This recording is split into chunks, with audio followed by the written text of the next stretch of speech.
చెప్పు.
మైనింగ్ కూడా సెటిల్మెంట్ చేసిన అంట, అది కూడా చెప్పు.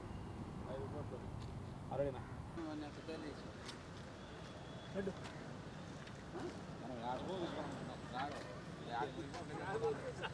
షాపులకే పోతాను.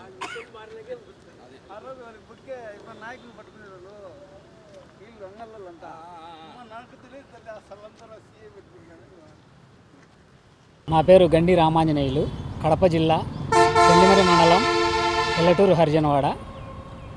నేను గవర్నమెంట్ గత ప్రభుత్వంలో మద్యం షాపుల్లో నైట్ వాచ్మెన్గా పనిచేస్తాను. నేను వెంకటరమణ అనే వ్యక్తి, ఇద్దరం నైట్ వాచ్మెన్లము. 2024 అక్టోబర్ 6వ తారీఖు వైన్ షాప్లో దొంగతనం జరిగింది సార్. జరిగింది 5వ తారీఖు 6వ తారీఖు నేను ఆరోగ్యం బాగలేక నేను రానని సూపర్వైజర్కు చెప్పినాను. చెప్పిన తర్వాత ఆయన వినలేదు.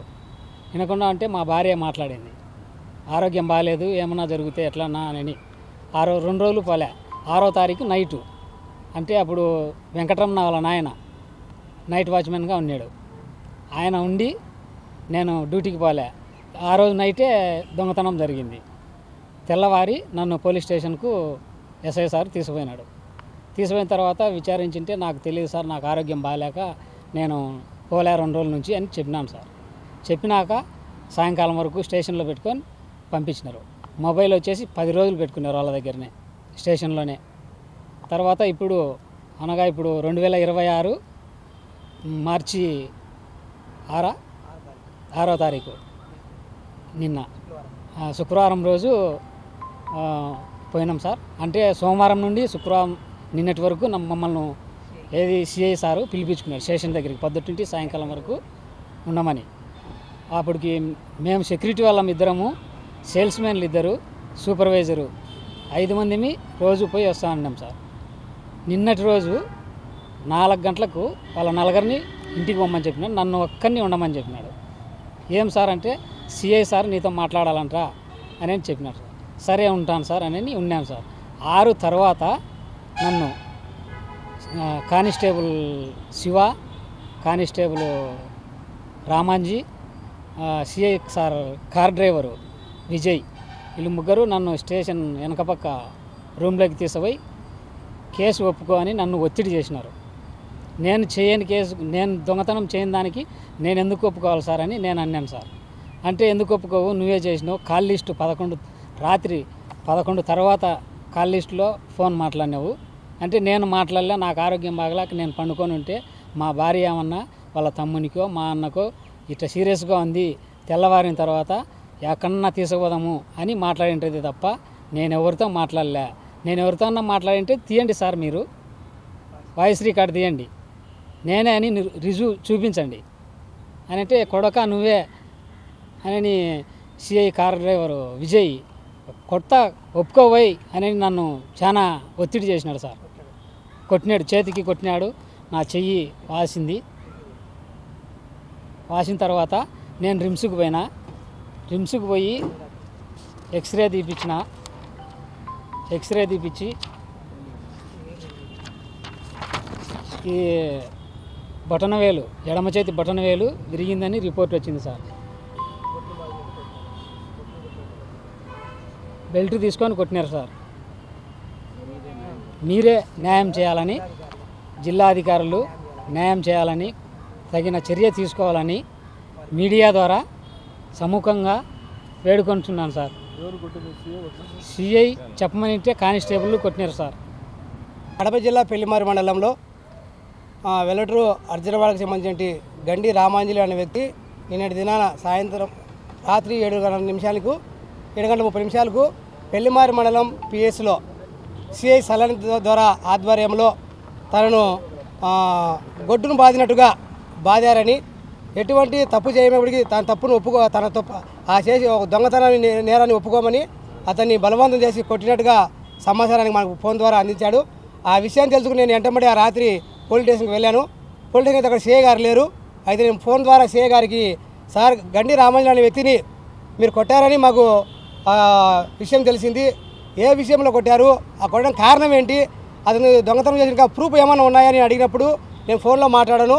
డైరెక్ట్గా పొద్దున స్టేషన్కి వచ్చి మాట్లాడానని సిఐ గారు మాకు చెప్పడం జరిగింది. ఉదయం 11 గంటలకు ఈరోజు ఉదయం 11 గంటలకు సిఐ గారిని కలిశాను పోలీస్ స్టేషన్లో. సార్ అతను దొంగతనం అతని మీద ఒప్పుకోమని మీరు కానిస్టేబుల్తో కొట్టించారనే విషయాన్ని మేము అడగడానికి మీ దగ్గరకు వచ్చాము అంటే ఆయన మేము అడిగిన మాటలకు పొత్తులేని సమాధానం చెప్పాడు. మేము కొట్టలేదు అని సమాధానంతో, కొట్టకుంటే సార్ ఏళ్ళు ఎలా ఇరిగింది అని అడిగాను. అక్కడ మెయిన్ పాయింట్ ఏంటంటే గవర్నమెంట్ మద్యం షాపు స్లాబ్ ఉండే ఇంటికి పర్మిషన్ ఇవ్వాలా మెయిన్ పాయింట్, కానీ అక్కడ రేకుల ఇంటికి గవర్నమెంట్ ఎక్సైజ్ డిపార్ట్మెంట్ పర్మిషన్ ఎలా ఇచ్చారని సీఏ గారిని అడుగుతున్నా. ఆ విషయాన్ని మీరు ఎక్సైజ్ డిపార్ట్మెంట్ ఎందుకు అడగలేదని అడుగుతున్నా. అలాగనే సీఏ గారు ఆయన పనిచేసిన ఏరియాలలో ఆయన ఒక నేమ్ చూడండి, ఆయన పేరు చూడండి ఎలా ఉందో. సీఐ గారికి దొంగ ఎవరో తెలుసు, కానీ కేవలం దళితుడు అనే ఉద్దేశంతోనే గండి రామాంజలి పైన ఆ నేరాన్ని అంటగట్టి నిజమైన దోషులను పక్కన పెట్టి ఎటువంటి దొంగతనం చేయని అభాగ్యం తీసుకొచ్చి అతని బలిపశుగా చేయాలనే ఉద్దేశంతో సిఐ సలన్ ద్వారానే ఆ డైరెక్షన్లో ఇదంతా జరుగుతుందని మేము ఆరోపణలు ఉండి చెప్తున్నాం. ఎందుకంటే మా తెలిసిన ఇన్ఫర్మేషన్ ప్రకారం సిఐ సలన్ ద్వారానే ఇదంతా కావాల్సి గల ఆయన మీద నెట్టుతా అన్నాడు. అక్కడ ఉండే వాళ్ళ నలుగురు అగ్ర కులాలకు సంబంధించిన వ్యక్తులు, వాళ్ళ నలుగురు 4 గంటలకే పంపించాడు. కేవలం ఒక దళితుడు అనే ఉద్దేశంతోనే ఇతని మీద ఆ భారాన్ని పెట్టాలి, ఇతనైతే మనకు సెపరేట్ ఉంటాడు బెదిరిపిస్తా చెప్పేసి తన కానిస్టేబుల్తో భయంకరంగా కొట్టించి చేయి విరిగేటట్టుగా ఒక గొడ్డును బాధినట్టుగా కొట్టాడు.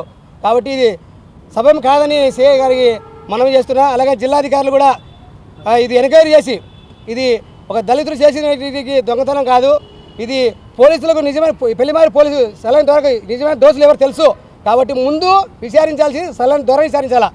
ఆ పోలీస్ స్టేషన్లో పెళ్లిమారి పరిధిలో దొంగతనాలు ఇప్పటికి దాదాపు 3 దొంగతనాలు జరిగినాయి పెళ్లిమారి పోలీస్ స్టేషన్ పరిధిలో.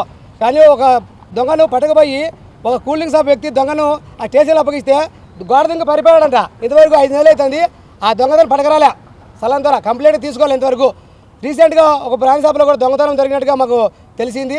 ఆ దొంగ కూడా దొరికాడు. ఆ దొంగ కూడా డబ్బులు రికవర్ చేసుకున్నట్టుగా మాకు సమాచారం ఉంది, కానీ దానికి కూడా పోలీస్ రికార్డు లేదు. కానీ ఎటువంటి తప్పు చేయని గండి రామాంజలిని మాత్రం దొంగతనం చేసినట్టుగా సిఐ సలన్ ద్వారా దీనికి వాళ్ళకు దోషులను కప్పబెట్టి నిర్దోషులను పైకి తెస్తున్నాడు. ఇది కరెక్ట్ కాదని సిఐ గారికి మనం చేస్తున్నాం. దీని మీద గండి రామాంజలిని ఇరికించే ప్రయత్నం చేసే జిల్లా వ్యాప్తంగా అన్ని దళిత సంఘాలు కలుపుకొని నిన్ను సస్పెండ్ చేసేంత వరకు గండి రామాంజలికి న్యాయం జరిగేందుకు మేము ఉద్యమం చేస్తామని మీడియా సమావేశంలో మేము హెచ్చరిస్తున్నాం. జిల్లాధికారులు స్పందించాలి, నిజమైన దోషులను పట్టుకోవాలా. గండి రామాంజలికి న్యాయం జరిగేంత వరకు మేము పోరాటం చేస్తామని మనం చేస్తున్నాం. జై భీమ్.